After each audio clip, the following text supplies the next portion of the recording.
সমালোচকদের সব প্রশ্নের কড়া জবাব দিল অভিষেক শর্মা। অভিষেক সিরিজেই করলো প্রথম সেঞ্চুরি। দুর্দান্ত খেললো অভিষেক শর্মা, ফর্মে ফিরলেন রিঙ্কু সিং। তো এই সব বিষয় নিয়ে আজকের ভিডিওতে আলোচনা করবো। চলো ভিডিও শুরু করা যাক। প্রথমেই বলে রাখি, অভিষেক শর্মা তোমাকে স্যালিউট। তো সবথেকে বড় কথা, অভিষেক শর্মার প্রথম ম্যাচ দেখে মনে হয়েছিল যে অভিষেক শর্মা একেবারেই প্রিপেয়ার্ড নয়। সে হয়তো হায়দ্রাবাদের মাঠ ভেবে এত প্রথম বলেই মারতে গিয়ে সে আউট হয়ে যায়, চার নম্বর বলে সে আউট হয়ে যায়। তো এইখানেও যখন সে শুরু করে সেকেন্ড ম্যাচে, সে কিন্তু একটা 6 মেরে তার ইনিংসটা শুরু করে।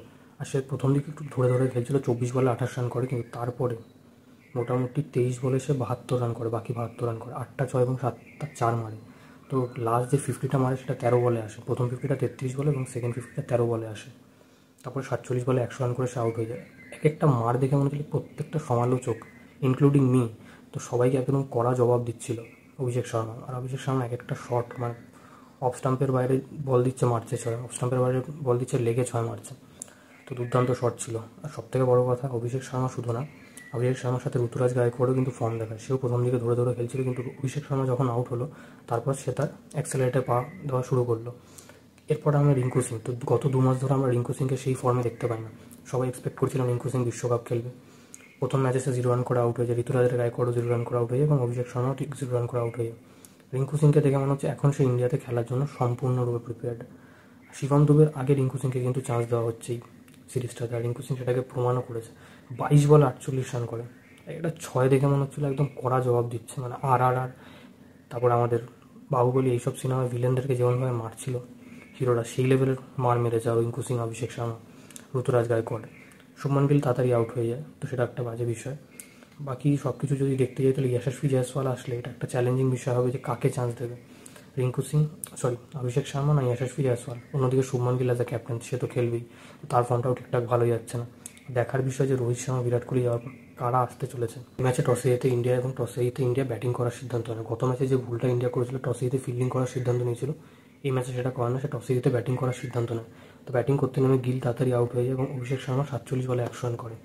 24 বলে সে 28 রান যখন করেছিল তখন একটা তার ক্যাচ মিস করেছিল উইলিংটন মাসাকাজা, তা সত্ত্বেও সে পরে ভালো খেলতে থাকে এবং দুর্দান্ত কিছু শট মারতে থাকে। তারপর ঋতুরাজ গায়কোয়াড় নামে, ঋতুরাজ গায়কোয়াড়ের সাথে তার একটা ভালো পার্টনারশিপ হয়।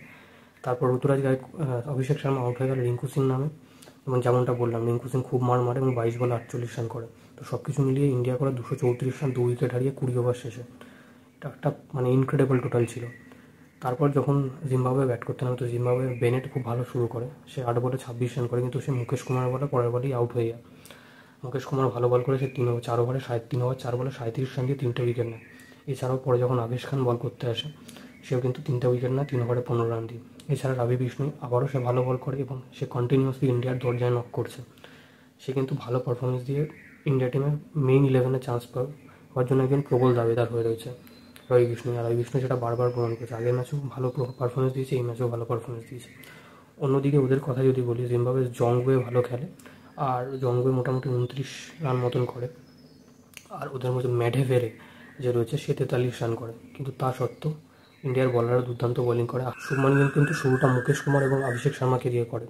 অভিষেক শর্মা কিন্তু প্রথম ওভারে অনেকটা মার খায়, তাই জন্য তাকে বসিয়ে দেয়, অন্য বলারদের নিয়ে আসে, এবং বলারদের মধ্যে আবেশ খান খুব ভালো বল করে, যেমনটা বললাম। বাকি সব কিছু মিলিয়ে যদি বলি, এই যে ইন্ডিয়ার জয়টা, সেটা 100 রানে জিতে তারা।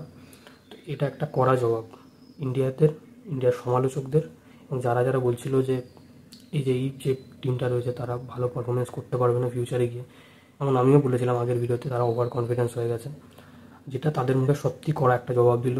এদের ব্যাটিং, এদের ফিল্ডিং, এদের বলিং সব কিছু মিলিয়ে ইন্ডিয়ার পারফরমেন্স দুর্দান্ত ছিল। অন্যদিকে জিম্বাবুয়ের কথা যদি বলি, জিম্বাবুয়ে ফার্স্ট ম্যাচে যেই লেভেলের পারফরমেন্স দিয়েছিল, সেই লেভেলের পারফরমেন্স কিন্তু এই ম্যাচে দিতে পারেনি। তাদের প্রচুর ক্যাচ মিস হয়েছে, 2টো ক্যাচ মিস করে উইলিংটন মাসাকাজা, একটা অভিষেক শর্মা, হ্যাঁ 2টোই অভিষেক শর্মার, এবং আরেকটা ছিল ঋতুরাজ গায়কোয়াড়ের। তো সব কিছু মিলিয়ে জিম্বাবুয়ের পারফরমেন্স সত্যি খারাপ হয়েছে। আমার তো মনে হচ্ছে ইন্ডিয়া 4-1 এই সিরিজটা আরামসে জিতে যাবে।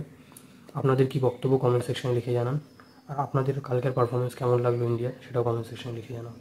এছাড়াও পরবর্তী ম্যাচ হয়তো বুধবার দিন হতে চলেছে 10 তারিখ, সেখানে কিন্তু যশস্বী জয়সওয়াল এবং সঞ্জু স্যামসন এরা চলে আসবে। দেখা যাক যে যশস্বী জয়সওয়াল নেক্সট ম্যাচে খেলে নাকি অভিষেক শর্মা খেলে, কারণ শুভমান গিল তো ক্যাপ্টেন, সে তো খেলবেই।